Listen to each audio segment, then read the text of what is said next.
Good afternoon, everyone. Good afternoon. Good Good afternoon. afternoon, sir.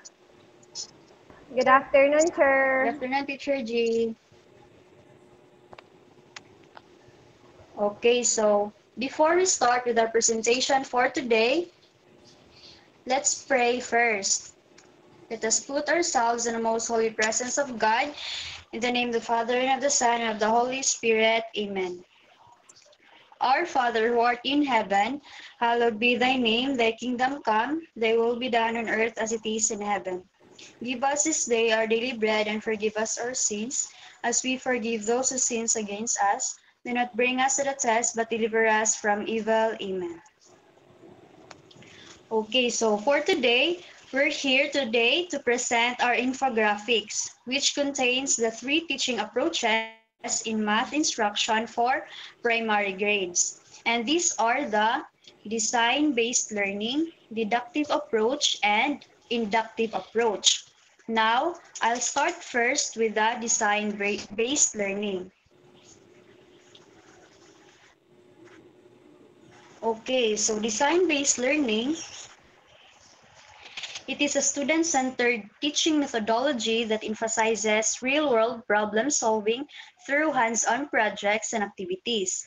It encourages primary students to think creatively, collaborate, and apply their knowledge in a meaningful way, fostering deeper learning and engagement.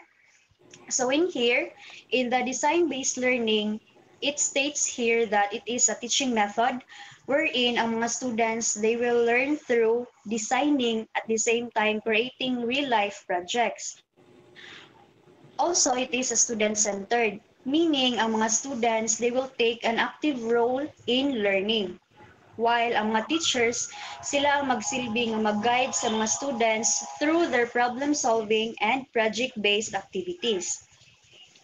Also, ang design-based learning kay, as what I've said earlier, it encourages creativity, teamwork, and also applying learned skills to some practical situations, which makes learning more meaningful.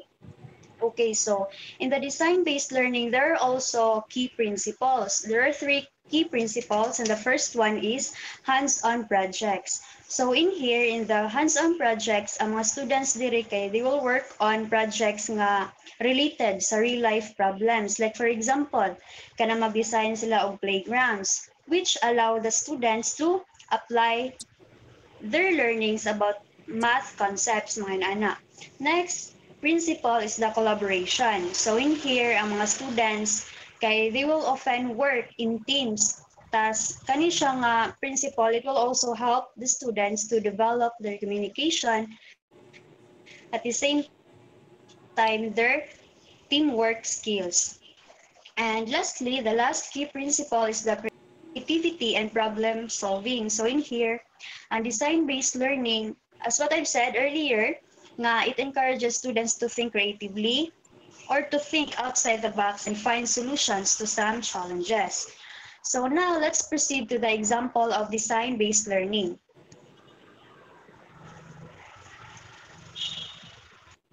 Okay, so as what have John Wayne said earlier, so the example for the DBL or the design-based learning is designing a playground, where students work in teams to design a playground using geometric shapes, measurements, and scale.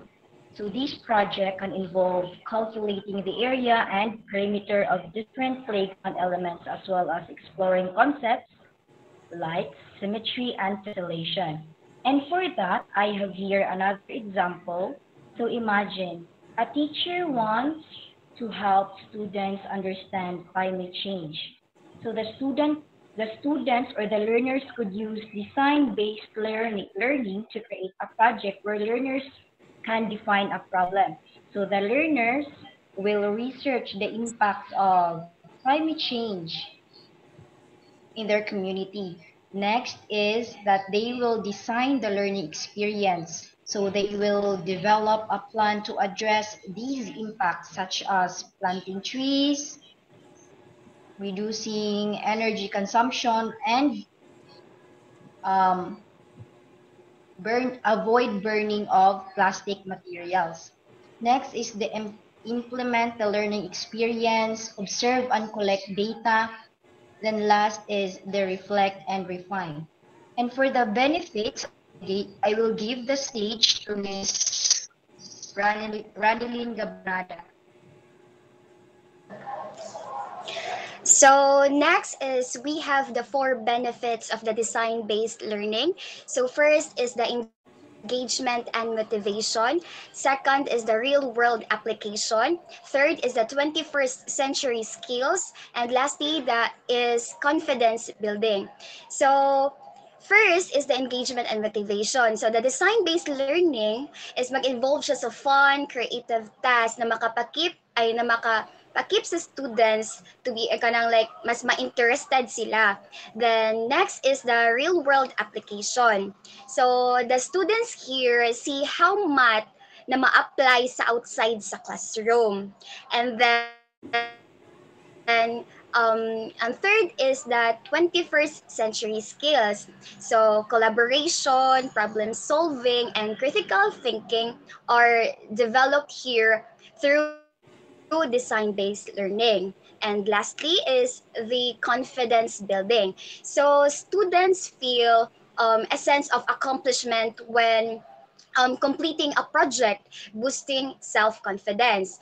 So through design-based learning, ang mga students is not just a passive recipient of information, but become active creators ready to tackle real-life challenges. Okay, so design-based learning is done now. So let's go to the next approach in teaching mathematics in primary grade. Okay. Okay, so the next approach is called deductive approach. So I know we are all familiar with this one, right? Yeah. Okay, when we say deductive, it comes from general to specific. So this deductive approach is a kind of approach that is teacher-centered. When we say teacher-centered, the teacher starts with introducing general rules and principles and then applying this to specific cases, to specific examples, specific problems, like that. And then in here, unsa man di ang buhaton sa students. So first, the students are going to learn the concepts first and the rules too, directly from the teacher. So the teacher here, they are going to act as a water dispenser. And then, ilang hayan na ang students nga gamiton kung ilang na-learn nga principles, rules, concepts through guided. Am I audible, everyone? Can you hear me? Yes, sir.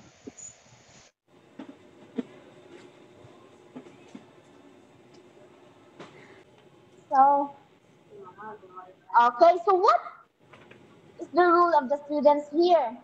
So the rule of the students here, they are going to learn the concepts, the rules first, directly from the teacher. So the teacher are going to act as a water dispenser.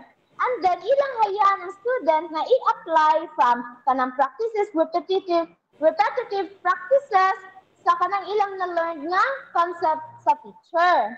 And then, of course, this deductive approach, it holds 3 principles that, of course, will help the learners to get the deeper understanding of the lesson. So first, we have 3 principles to this one. We have direct instruction, structured learning, and retention and practice. So when we say direct instruction, I know nga, familiar na taan, sige na nila itong gibalik-balik.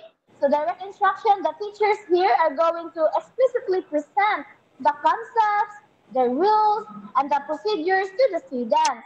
Yes, and then when we say structured learning, so what does it mean? The lessons are carefully organized. What else? Moving from simple to complex with clear steps and logical progression. kay makatabang mangguna para makabuild kang strong foundation of understanding sa atong students. And then, we have retention and practice. When we say retention and practice, kay, if sige nato gipa-practice ang atong students, sige na nato gitagal, example, ang example, sige nila gi-practice, mas ma-retain na sa ilang mind, mas solidify ang ilang kuan kanang understanding of the concepts of the lesson. Okay, and of course, as what I've said, that can be achieved through exercises, worksheets, and activities. Okay, and those are the principles of deductive approach. So let's go to the examples of deductive approach para mas ma-understand pag ninyo sa siya. Okay? So, sa example sa deductive approach, kay for example sa geometry, when the teacher defines basic shapes like squares, rectangles, triangles, and circles, they explain the properties of each shape, such as the number of sides, angles, and vertices. Students then practice identifying and classifying different shapes. So before mahibaw-an sa students sa kana nga concept, before mahibaw-an sa students unsa na siya nga shapes, i-explain sa na sa teacher kung unsa na siya, unsay ilang buhaton, unsay ilahang dapat mahibaw-an, dapat ang teacher una maoy mo explain sa instruction, sa rules or sa principles before mahibaw-an sa students. Okay, good afternoon everyone. So now let's move on to the benefits of deductive approach. We actually have three. It is efficiency, clear structure, and reinforcement through practice. So let's go first to efficiency. Efficiency, teachers can cover a large amount of material quickly as students directly learn the rules without needing to discover them. So as we all know, deductive approach is from general ideas to,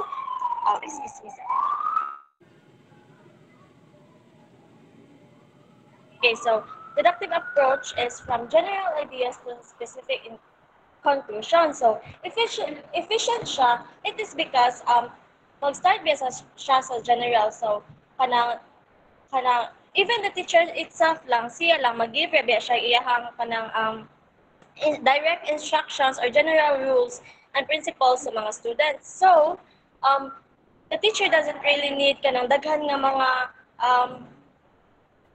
materials ba para mag-teach because magsugod man siya sa general. So next is clear structure. This approach provides a logical and orderly way to learn, which some students find helpful. So deductive approach is a traditional teacher-centered method which is very systematic and gives step-by-step instruction. Next and lastly, it is reinforcement through practice. Practice exercises strengthen students' ability to apply the concept. So it is mentioned na ganiha earlier by Stephanie, no, that through constant practice, repetitive practice, students can gain or can have mastery or proficiency sa kanang lesson nga gi-teach sa teachers. So that's all. Thank you.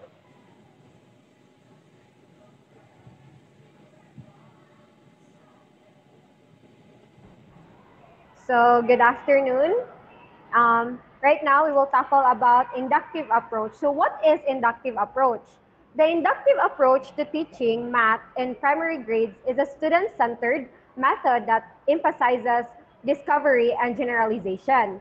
Instead of directly presenting rules and formulas, it encourages students to explore specific examples, identify patterns, and formulate their own conclusions. So, from deductive, it is centered, teacher-centered.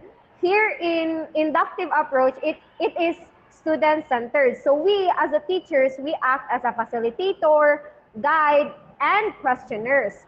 So instead of starting with a rule, teachers present specific examples and encourage students to observe patterns, and the students will come up with rules on their own. So this approach is all about guiding students to discover principles naturally. So we have the three key principles in inductive approach, which are the exploration and discovery.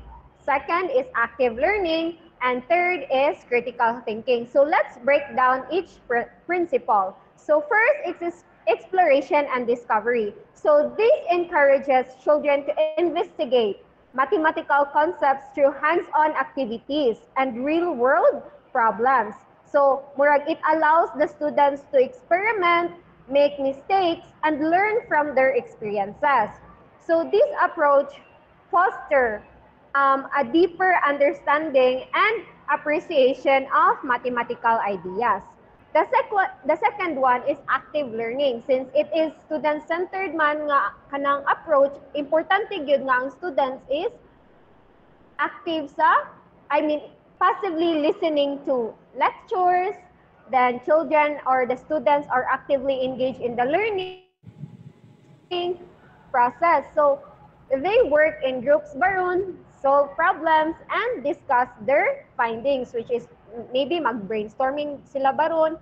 So this hands-on approach kay it helps them develop critical thinking skills and a deeper understanding of mathematical concepts. And the third one is critical thinking. It is one of the 21st century skills, no? And that is one of the goal in Matatag curriculum. So, kasi gamit aning critical thinking sa inductive. So, it encourages students to analyze, reason, and solve problems. So, they learn to question assumptions, identify patterns. So, maybe the students are being kanang hypothesis formulators. So, and it also makes connection between different concepts. So this helps that it develops a strong foundation in mathematical thinking. So to make more kanang understandable ang inductive approach, let's go on sa example. So that would be all. Thank you. So good afternoon, teachers. I'm Ivona, and kanang nag-share ako ang device ni Kimberly. So if we use inductive approach, since it's the inductive approach, we will use realias. For example is addition through real-life objects. Samaron si teacher magamit og apples. First is magkuha si teacher og 3 ka apple, then 2 ka apple. So ang students ilang i-add. Mag-count sila. 1, 2, 3, 4, 5. 5 ang answer. Then si teacher, balihon niya. Mag-una baron ang 2 ka apples o 3 ka apples. Maura Japon ang answer. Maka-observe ang mga students that regardless sa, regardless sa order sa apples, maura Japon ang result. Through this, they naturally come to understand what is addition. So that is how inductive approach applied in math. Good afternoon, everyone. Now let's go into the benefits of inductive approach and how it can truly transform the learning experience. So the first one is increased engagement and motivation. So because students are actively involved in discovering the rules, they become more engaged and motivated. So nindot siya kay ang mga bata mismo maka-feel nga sila ang nag-lead sa learning process. So they are not just listening, but they are also part of the process. The second one is deeper understanding. So by starting with specific examples and allowing students to discover patterns themselves, it encourages active engagement and critical thinking. So this approach helps students internalize knowledge more actively as they construct their own meaning rather than just memorizing information. So this makes the learning more personal and memorable, so leading to a stronger grasp of the material. The third one is development of critical thinking skills. So the inductive approach pushes students to think critically as they analyze and observe patterns. So gina-train nila ilang utok nga mag-analyze o mag-ask questions, which is an important skill for understanding complex concepts. So the fourth one is enhanced problem-solving skills. So since they are exploring and discovering rules on their own, students learn valuable problem-solving skills. So nagtuo sila nga sila ang mga scientist or mathematician sa ilahang room. So figuring things out for themselves. So this way, they learn how to approach new problems with confidence. So in general, we can think of inductive approach as observation, analysis, and theory. So observation, starting by observing specific examples, analysis, examining these examples for any patterns or consistencies, and lastly, theory, formulating a general conclusion or rule based on their findings. So inductive approach, in general, it encourages students to develop So that would be all for inductive approach. Thank you so much.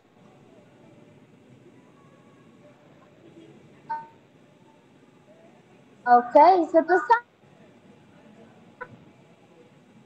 up that we discussed, unsa ganito ang design-based learning? So, one agad ang design-based learning, so it gives students hands-on projects, helping them see the connection of mathematics in our real-life situations. And also, it focuses on building practical skills. So, ato na to sa deductive approach. When we say deductive approach, from general to specific, so it is direct and efficient. So, giving students clear instructions and plenty of practice. Daghan, imo siyang papakisog daghan. Up until ma-retain na niya ang concept na gihatag sa teacher or ma-retain na niya ang concept, ang rule sa lesson. And then lastly, we have the inductive approach. So when we say inductive approach, of course, it fosters curiosity, right? And deep thinking. So allowing students to discover math rules, math concepts through what? Of course, through examples and patterns. And then practice lang yun, practice and practice. Okay, so yeah, that would be all. I hope naka-learn na mo sa different approaches in teaching mathematics in primary grades. Thank you.